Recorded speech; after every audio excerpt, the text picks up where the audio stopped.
وَمَا لَنَا أَلَّا نَتَوَكَّلَ عَلَى اللَّهِ وَقَدْ هَدَانَا سُبُلَنَا وَلَنَصْبِرَنَّ عَلَى مَا آذَيْتُمُونَا وَعَلَى اللَّهِ فَلْيَتَوَكَّلِ الْمُتَوَكِّلُونَ. Puji dan syukur kita panjatkan kehadirat Allah Subhanahu wa taala. Di malam hari ini insyaallah saya untuk sementara menggantikan jadwalnya Ustadz Haidir karena beliau berhalangan sedang safar ke luar kota. Maka kemudian untuk malam hari ini saya gantikan beliau untuk sementara. Salawat serta salam selalu tercurahkan kepada Nabi besar Muhammad sallallahu alaihi wasallam, kepada keluarga beliau, kepada para sahabat beliau, dan kepada pengikut-pengikut beliau yang setia hingga akhir zaman nanti. Para jamaah yang dirahmati Allah, sesuai dengan informasi, kurang turun ya, apa yang kurang naik, cek. Sesuai dengan informasi dari Ustadz Haidir bahwasanya kajian di Kitab Bulughul Maram ini sudah sampai kepada hadis yang ke-9 dari bab wudu, yaitu hadis yang berbicara tentang trik bagaimana ajaran Nabi Shallallahu Alaihi Wasallam atau solusi yang ditawarkan oleh Nabi Shallallahu Alaihi Wasallam saat kita, jazakallahu khairan, saat kita berwudu dengan jumlah air yang terbatas. Saat kita berwudu dengan jumlah air yang terbatas, ternyata ada solusi dari Nabi Shallallahu Alaihi Wasallam. Artinya, ketika kita dihadapkan dengan kondisi di mana air itu terbatas, jangan buru-buru kita memutuskan untuk bertayamum. Jangan buru-buru kita memutuskan untuk bertayamum saat kita dihadapkan dengan kondisi air terbatas. Seperti misalkan kita dihadapkan dengan kondisi kita memiliki 2 botol air minum, 2 botol air yang suci. 1 botolnya bisa kita gunakan untuk minum, 1 botolnya bisa kita gunakan untuk bersuci. Saat kita dihadapkan dengan kondisi yang seperti ini, memang secara zohir kan sedikit jumlahnya ya, cuman 2 botol. Apa bisa kita bersuci dengan 2 botol ini? Atau 1 botol 1 gelas seperti ini, lebih sedikit lagi. Loh. Kemudian kita buru-buru langsung mengatakan, sudahlah kalau gitu tayamum aja, karena kondisi air terbatas. Padahal sebenarnya kalau mau kita praktekkan, bisa kita menggunakan 1 botol ini untuk berwudu. Bahkan saya pernah praktek, santri-santri kami pernah saya ajarkan 1 gelas air ini nih Pak. Ini masih sisa ini, bisa dipakai untuk wudu. Artinya ketika kita dihadapkan, kecuali kalau kita timbang, kalau kita hitung, kita cuma punya 1 gelas ini. Kalau kita pakai untuk berwudu, kira-kira gelas ini akan habis. Tidak bisa kita minum. Kalau kita tidak minum, kita mati. Kan seperti itu pertimbangannya. Kalau seperti itu, baru kemudian kita putuskan untuk bertayamum. Artinya di sini ada jumlah yang bisa kita pelajari dari hadis ini. Berapa jumlah air, berapa jumlah volume air yang bisa kita gunakan untuk berwudu dalam skala minimal.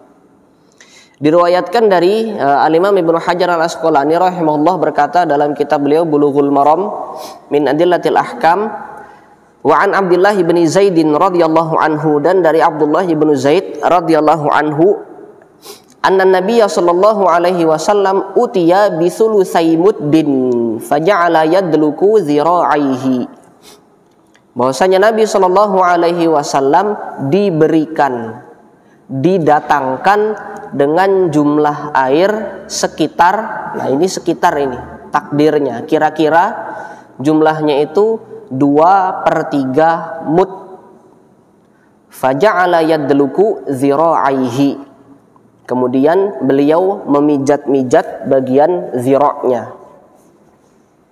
Kita pelajari hadis ini. Yang pertama,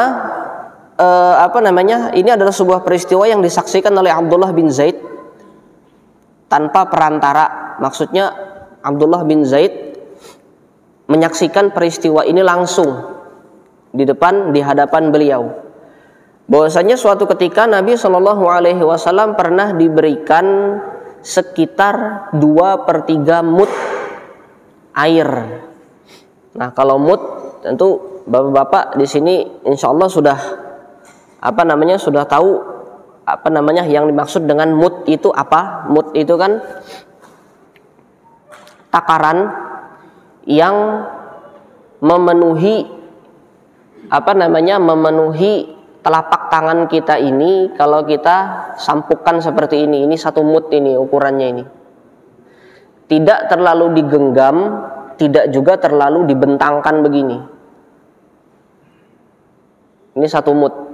Jadi tidak terlalu digenggam begini. Kalau digenggam tentu nanti dia akan sedikit dapatnya. Demikian juga kalau terlalu dibentangkan, dia justru nanti akan tumpah.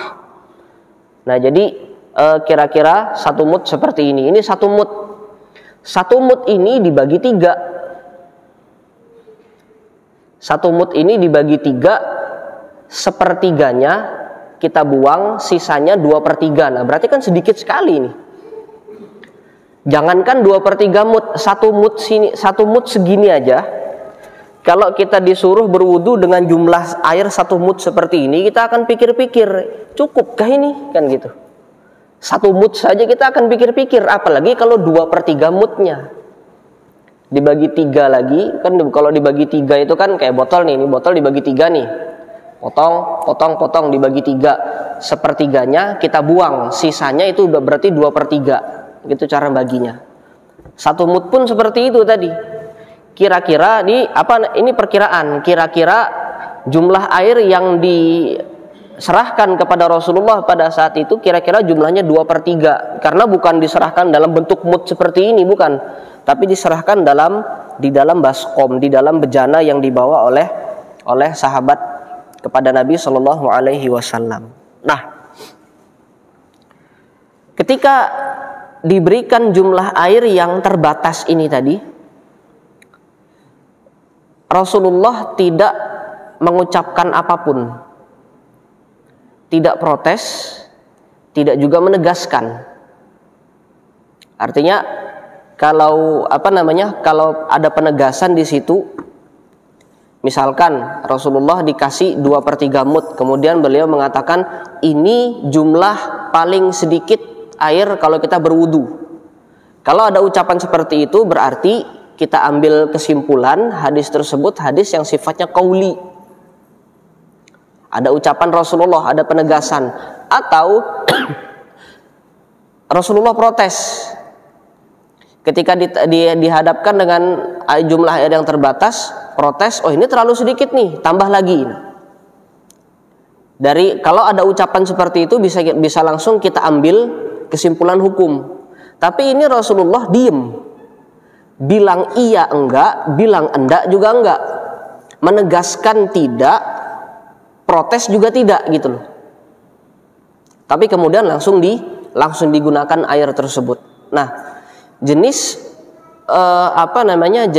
hadis yang seperti ini, jenis sunnah yang seperti ini yang disebut dengan istilah sunnah takririyah. Hadis yang sifatnya takrir, yaitu persetujuan dari Nabi Shallallahu Alaihi Wasallam. Beliau tidak menegaskan, beliau juga tidak melarang. Ketika diberikan jumlah air yang sedikit ini, beliau langsung menggunakan air tersebut untuk berwudu. Ini salah satu sisi keistimewaan dari seorang Nabi Shallallahu Alaihi Wasallam. Saya dalam beberapa majelis sering kali membahas tentang salah satu mukjizat Rasulullah berupa Jawami'ul Kalim. Jawami'ul Kalim adalah mukjizat Nabi SAW berupa kemampuan beliau mengucapkan kata-kata yang terbatas jumlahnya tapi maknanya dalam. Saya ulangi, Jawami'ul Kalim adalah mukjizat berupa kemampuan Nabi SAW mengucapkan kata-kata yang terbatas tapi maknanya luas, maknanya dalam. Nah, itu Jawami'ul Kalim. Sekarang kita berbicara sedang berbicara tentang hukum yang kita ambil bukan dari ucapan Rasulullah. Ini lebih istimewa lagi.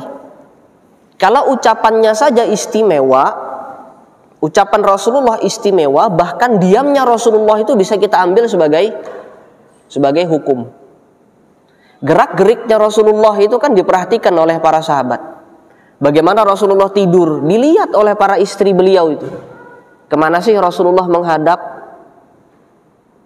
Posisi tidurnya itu aja sudah bisa jadi sumber hukum, kan seperti itu. Ini istimewanya Rasulullah. Ketika Rasulullah setiap gerak-geriknya Rasulullah masuk ke dalam WC, Rasulullah masuk ke dalam kamar kecil, mau buang air kecil, diintip sama Abdullah bin Umar. Saking penasarannya, apa sih yang dilakukan Rasulullah di dalam kamar kecil itu, kan gitu. Karena itu tadi, setiap gerak-geriknya Rasulullah ini akan memunculkan sebuah faedah hukum, termasuk ketika Rasulullah diam. Didatangkan air dalam jumlah yang sedikit, Rasulullah diam, langsung pakai sebagai wudhu. Ini kan bisa kita ambil faedah hukum. Apa faedah hukum yang bisa kita ambil? Para ulama di sini berbeda, memaknai dengan metode yang berbeda. Metode pemaknaan yang pertama, mereka memaknai bahwasannya diamnya Rasulullah di sini menunjukkan bahwasannya inilah jumlah paling sedikit, artinya batasan. Jumlah paling sedikit air yang kita gunakan untuk berwudu. Di bawah jumlah ini tidak boleh. Ini metode pemaknaan yang pertama. Sebagian ulama memaknai seperti itu, berarti ini batasan. Sebagai demikian juga yang dimaknai oleh Al-Imam As-Sun'ani dalam kitab beliau Subulus Salam. Beliau menyatakan ini batasan. Artinya kalau kita menemukan jumlah air yang lebih sedikit daripada 2/3 mud ini, baru kita boleh bertayamum. Sudah, tidak usah dipakai untuk wudu sudah. Kalau jumlah airnya lebih sedikit daripada 2/3 mud ini tadi. Adapun kalau jumlah airnya itu masih satu volume atau satu level dengan 2/3 mud atau bahkan lebih banyak daripada 2/3 mud, jangan bertayamum dulu, karena air tersebut masih cukup untuk kita gunakan untuk berwudu.